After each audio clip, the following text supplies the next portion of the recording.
नमस्कार, मी आहे विठ्ठल होळकर आणि आपण पाहत आहात बोल बिंदास यूट्यूब चॅनल।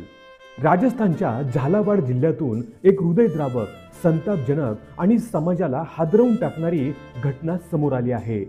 एका शाळेत घडलेल्या दुर्घटनेत 4 निरपराध आदिवासी मुलांचा मृत्यू झाला।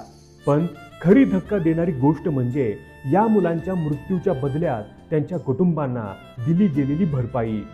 होय मित्रांनो, सरकारने या जीवांच्या बदल्यात भरपाई म्हणून दिले बोकड। ही घटना ऐकून आपल्यालाही विचारायची वेळ आली आहे की आदिवासींचा जीव एवढा स्वस्त आहे का? झालावाड जिल्ह्यातील एका शाळेत ही घटना घडली। शाळेतील दुर्लक्ष, अपुरी सुरक्षा आणि बेफिकीर व्यवस्था या सगळ्यांमुळे 4 लहानग्यांचा जीव गेला। सुरुवातीला गावात, समाजात शोककळा पसरली। सगळ्यांना वाटलं सरकार पुढे येईल, जबाबदारी घेईल, या कुटुंबांना न्याय मिळवून देईल। पण जेव्हा सरकारी मदतीची घोषणा झाली तेव्हा सर्वांच्या पायाखालची वाळू सरकली।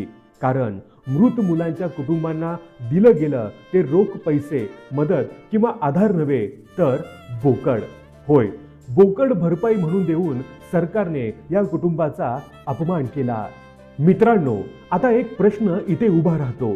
जर अशाच प्रकारची दुर्घटना एखाद्या प्रभावशाली, उच्चवर्णीय किंवा श्रीमंत कुटुंबातील मुलांबरोबर झाली असती तर सरकारचं तातडीचं पाऊल कसं असतं? लाखो कोट्यावधी रुपयांची मदत, नोकरीची हमी, मंत्र्यांची धावपळ, हे सगळं एका क्षणात घडलं असतं। मात्र जेव्हा विषय आदिवासी समाजाचा येतो तेव्हा त्यांच्या वेदना, त्यांच्या आक्रोशाकडे कुणाचं लक्ष नसतं। ही उपेक्षा आहे, ही जातीय मानसिकता आहे आणि ही माणुसकीचा अपमान आहे। आईच्या हातून लेकरं गेली, एका वडिलांच्या डोळ्यासमोर त्यांचं लेकरू नाहीस झालं। त्यांच्या अश्रूंना, त्यांच्या आक्रोशाला किंमत ठरवली गेली, तीही बोकडांच्या स्वरूपात। माणसांचा जीव आणि बोकड हे तुलना करण्याची वेळ आली म्हणजे माणुसकी किती खालच्या पातळीवर पोहोचली आहे हे स्पष्ट होतं।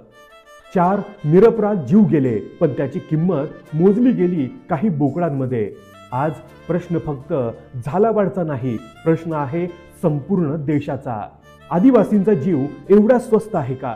समाजातील दुर्लक्षित वर्गाला न्याय मिळवण्यासाठी अजून किती काळ थांबावं लागणार आहे? आणि सरकारच्या नजरेत सगळे जीव समान आहेत का, की अजूनही जातीपातीचं वजन काम करतंय? हा प्रश्न सरकारला विचारलाच पाहिजे।